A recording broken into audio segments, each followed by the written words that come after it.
Welcome to the West Indian Women Network. I am Priscilla Ramcharan, originally from Trinidad and Tobago. I'm currently in the United States, and I have invited an incredible guest to share her work and her story with us. And here she is to introduce herself, Mrs. Marie McKenzie. Hello, hello. My name is Marie McKenzie, and thank you so much for having me. It's such a pleasure to be here with you today. I'm originally from Jamaica, and I've been in the United States since about 1989. Since yesterday. Yes, right. It's been for a while. Um, Ever since I was a child, I wanted to be a nurse. So I got to do that since I came to the United States. My aunt, Herma, in Jamaica, she was a nurse. She's my idol, still is to this day. So she was a registered nurse, and I wanted to be just like her. I wanted to do Oh, everything just like her. So I've been a nurse for over 25 years. Emergency nursing is my background. Now I don't do bedside. I teach in a nurse residency program. Through the emergency room, I cared for survivors of sexual violence. And being a survivor myself, that has kindled in me to become a sexual assault nurse examiner, which I did at the bedside and currently with the community setting with the Victim Services of Central Florida, contract sexual assaults well, nurse congratulations examiner. to you, and thank you for your Thank you. service. Thank you. Thank you for bringing to light a topic that is very sensitive. And so, my question to you is, aside from nursing, tell us more about how you embrace your journey as a survivor and now a coach, and what you've done to bring it forward for the community. As a survivor, I was silent for many years, never shared it with anyone when it happened. In my about 40s, I shared it with an aunt, and we kept it there, I believe. And I was almost 6 years old before I disclosed on a podcast. I didn't plan on. It was a podcast to interview me on my role as a sexual assault nurse examiner. Anyway, I Mhm. ended up disclosing, shared it with friends and family. Of course, many people they were all shocked. Right. So from that, family members and friends disclosed to me their experiences that they've never shared with anyone. Oh, wow. So, yes, so realizing how much my disclosing has helped others was very gratifying. You don't think about your story impacting others until it really does. So, in 2021, I got the opportunity to write my memoir. I was scrolling along Facebook one night and this message popped up about a 30-day writing challenge. I'm like, okay, Ooh. let's see what they're doing. I attended the information session and met the amazing lady, Nelena Kai. So that night, they were asking for people to write self-help or memoir. And although I'm a nurse, I was thinking, I don't know anything to write self-help. So I decided to write my memoir. And 30 days later, it was written. Then it went through editing and everything and came back with things that keep me up at night. Oh, congratulations. It won an award from the Florida Publishers and Authors Association, a Wow. silver medal in 2020. It was a number one seller on Amazon. Yeah, so I'm very, very Congratulations. happy with that because it has helped so many people Yes. to know that they're not alone. Healing is possible. There's life after sexual assault. You don't have to remain stuck. You don't Right. have to remain shut in, silently hurting due to unresolved trauma, internalizing needlessly.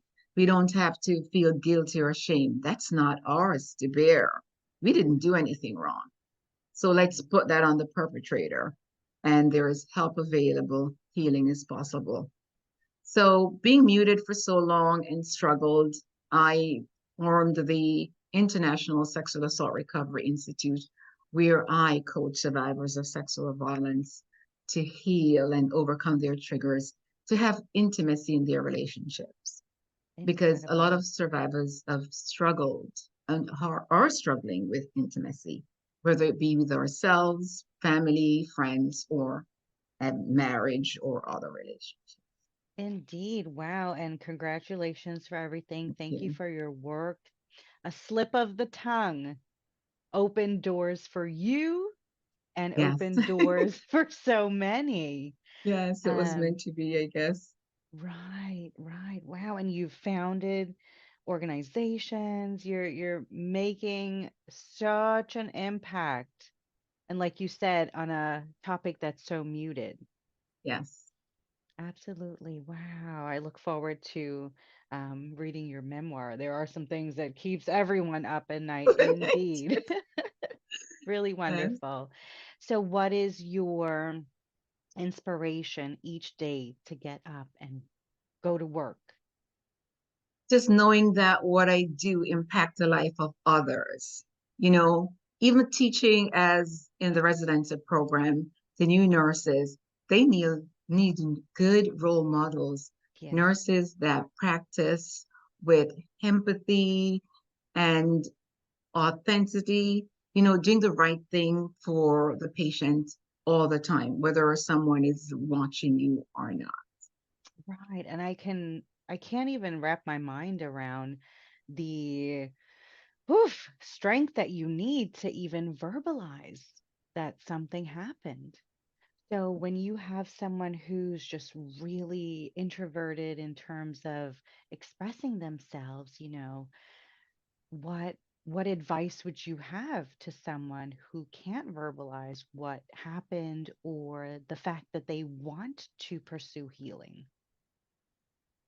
When I from time to time I'll share, like I meet people in the airport, and what do Mm, you do? And I always relish an opportunity to share my story, because I've realized that so many people are muted for different reasons, right. and how opening up will help. And I'll tell, even if you don't want to go public as I did, find someone you trust, or just write your story, just getting it out, whether it be on paper or to someone.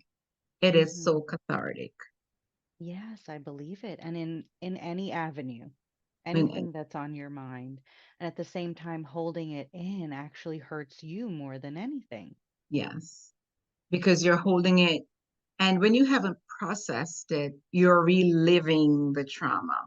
You're played in your mind. Why didn't I do that? Why didn't I, And some victims actually blame themselves. Mm, I did this, or I shouldn't have worn that dress. And I shouldn't have gone there with him or her, because perpetrators are females too. as we were But discussing earlier, yeah. yeah, so it's not your fault. You didn't agree to be assaulted, you know. Mm, And I had the opportunity, I said to one survivor, even if you agreed to go do drugs with this person or drink alcohol, you did not agree to be raped. That's indeed. totally. Consent is explicit and a continuous conversation. If you didn't agree to be intimate with that person, then that was a big no. You did not consent.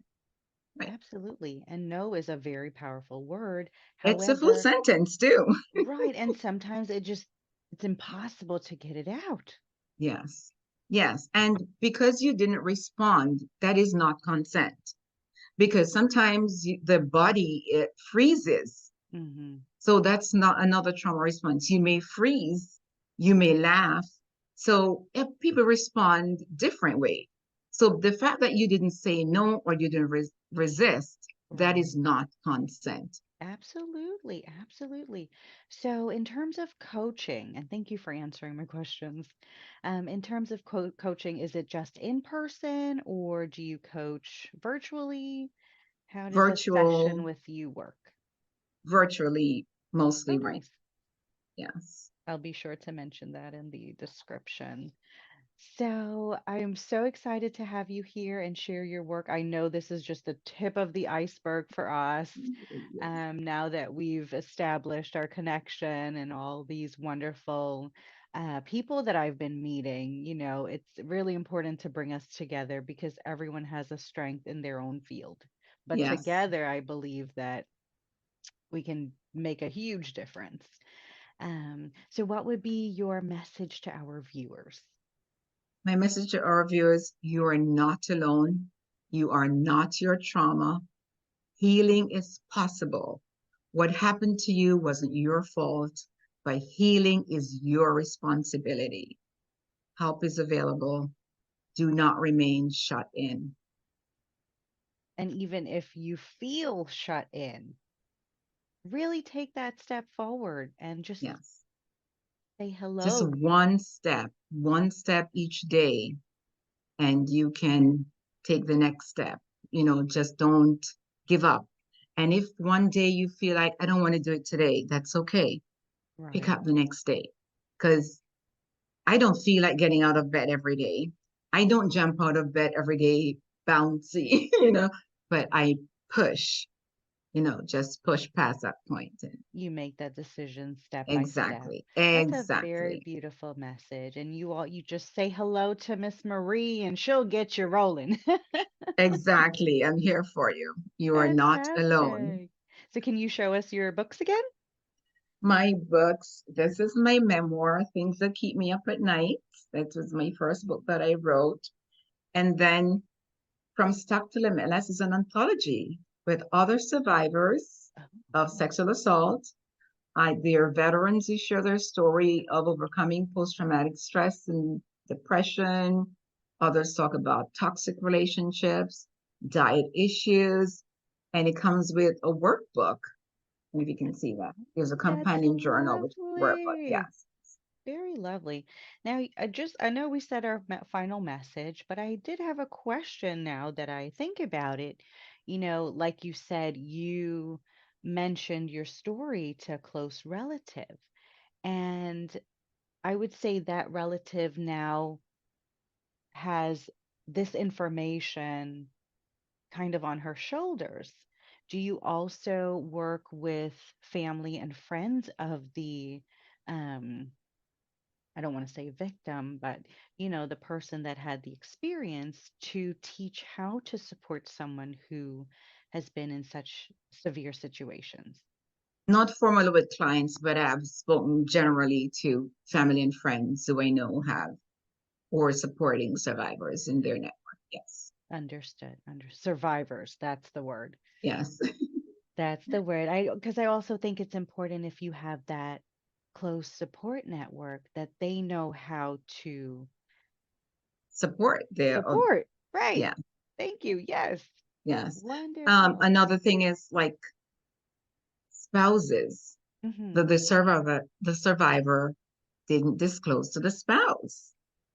So, and then when there is a trigger, how does that spouse support you when they have no clue what's going on? Indeed. Yeah. So I recommend that should be disclosed even before you get married. Yes. One Honesty survivor and heard about openness. the Hmm. husband had no clue until the police had to be called to the gynecologist's office. Yes, she hadn't disclosed, and then she was fine for years. Had been to the gynecologist before, but then one day she was triggered. And Wow. Wow.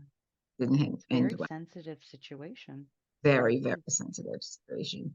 And we all respond differently. And if you don't have the tools to combat the triggers when they happen, then you become overwhelmed. So it's very Right. important to take that step towards healing and surviving. Wow. Yes.